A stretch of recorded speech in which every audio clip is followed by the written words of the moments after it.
Hello, everyone, and welcome to this session. I'd like to welcome Catherine Burns back to the call. Hi, Catherine.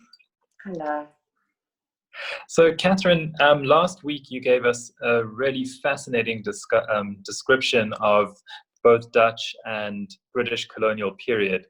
And it was a bit of a whirlwind tour of a number of centuries of influence on the tip of the southern African continent. But we've now arrived at a period from 1910 where we see the formation of the Union of South Africa. And we're going to explore a little bit more what is known as the segregationist era, the era of segregation from 1940 to 1948. Before the formation of apartheid. And I want to take us all the way back to 1910 and try position what the world would have looked like in 1910, what South Africa would have looked like, and what was happening around the formation of the Union of South Africa. Would you mind perhaps sharing with us a little bit more around what that period would have looked like? And then specifically towards the end of that period in 1919, when we see the Spanish flu pandemic, and what influence that had in terms of forming the health structures that went on to influence this period of segregation. Sure. It took about 8 years between the end of that big war between the British and the Boers, which also involved a huge number of Black South Africans of every background, including, by the way, a nurse unit formed by Gandhi and others in the Cape and in Natal, who went and did basic nursing care on battlefields. But after that catastrophic war, which resulted in an enormous amount of violence and chaos, out of that came a political decision to form a union, and South Africa would be a dominion under Britain.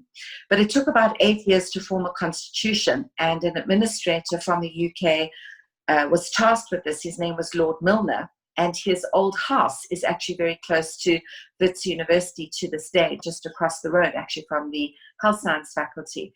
And Milner instantiated a constitutional order. Students can read about that in other texts, in which the priorities of white men would be put forward. So there was an accommodation between white, Boer, or Afrikaans-speaking men and men who had British or Western European origin, who often identified themselves as English. And they were going to be brought together into this political entity. And unfortunately for people like Solomon Chikedi Plaatje and John Langalibalele Dube and other very prominent Black South Africans, as well as people like Mahatma Gandhi, there was going to be no space for the franchise to include the voices of men from other backgrounds. Women of all sorts did not have the vote, and they didn't in most parts of the world. So after this Dominion constitution was created, different forms of government were set up with entities in different provinces, and the conquered African kingdoms were brought under more and more centralized control, and there was a lot of rebellion in those spaces, and there was also rebellion amongst agitated Boers who felt that the accommodation was far too pro-British. So there was a lot of political division in the country, and there were rebellions that broke out. And in fact, the South African Native National Congress, which later gets called the ANC, gets formed, and there's a huge Boer rebellion that breaks out. And there are huge marches that for the first time bring women into public space, that Indian and African women collaborate on to get rid of passes, and a whole range of enormous political ferment. But in places like Johannesburg, Cape Town, and the smaller cities, there is the beginning to be the sort of period between 1910 and the outbreak of World War I. There's the beginning of a more settled industrial system that begins to come back into place. And that brings migrant labor back up to the fore. There are the creation of new slums, but there also the creation of new middle class and respectable working class suburbs. And there is the growth of wealth and through taxation.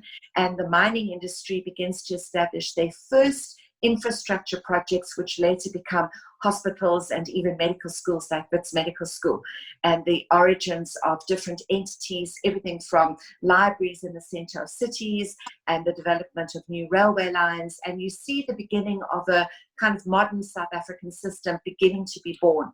And then World War I breaks out, and Stephen, because South Africa is not in the actual theatre of war, most of World War I takes place in Europe. There are a few other parts of the world where skirmishes and actual battles take place. But in World War I, South African people, such as men who get involved as soldiers or troops or people who make machinery, women who get involved in the food production effort for World War I, a lot of ports and harbors and shipbuilding and aeroplane building, an enormous amount of infrastructure involvement happens because South Africa becomes a sort of bread basket and a fruit basket, and the gold that comes out of the South African mines underpins a lot of Britain's war effort. So South Africa is involved in the war, and South African people are, but because no actual trauma of violence happens on the South African landscape, South Africa actually develops and grows a lot during that war. And at the end of the war, as troops returned from all over the world and support staff to those troops, which included a lot of African men, some men who lost their lives when their boat actually was attacked, and then it ended up capsizing and floating to the bottom of the ground, known as the Mendi. A lot of Xhosa-speaking men were on that boat. Large number of South Africans who were from places like Cape Town and Joburg and Durban also went out to fight in that war. When they come back, they bring with them some of the trauma and the experiences on their bodies and on their personalities of the war, but they also bring back a virus, which ends up being a very, very, very virulent strain of flu known as the Spanish flu. And in 2 waves, the Spanish flu hit South Africa. The students are going to read about that. And South Africa is grappling with the return of all of these people and moving the economy into a post-war footing when the country gets decimated by flu. And there isn't a public health system to deal with that, because it was one of the areas of the development of national law that the Milner administration underplayed.